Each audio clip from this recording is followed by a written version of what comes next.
Sir এখন এখানে ভিড় কেমন হচ্ছে? এখন তো শীতকাল মানে একটা পিকনিকের আমেজ থাকে, প্রত্যেকে বাড়ির লোকের সাথে আসে, আর স্কুলের থেকেও তো আসছে। কেমন হচ্ছে যদি একটু বলেন। ভালোই ভিড় হচ্ছে, এখন কোনো অসুবিধা নেই। আচ্ছা, এমনি আপনার টাইমিং তো সেমই আছে? হ্যাঁ, একই সেম টাইম। আচ্ছা আচ্ছা। আর স্কুলের যারা বাচ্চারা আসছে বা স্কুল থেকে যারা আসছে তাদের কোনো ফেসিলিটি পাচ্ছে? হ্যাঁ, 50 টাকা করে। 50 টাকা করে, বাহ।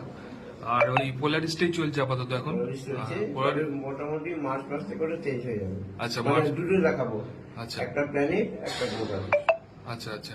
এটা মার্চ মাস থেকে চেঞ্জ হবে তাই তো? হ্যাঁ, ঠিক আছে স্যার। আরে আগের দিন আমারটা নিয়ে যাও, ব্যাঙ্গালোরে অফ থাক। না না, অফ কেন থাকবে? সবই সবই সবই অন থাকবে, সবই অন থাকবে। না না না, আপনার বক্তব্যটা শেয়ার করুন। বলুন বলুন। আপনি একটু ছোটতে বলে দিন না, বেশি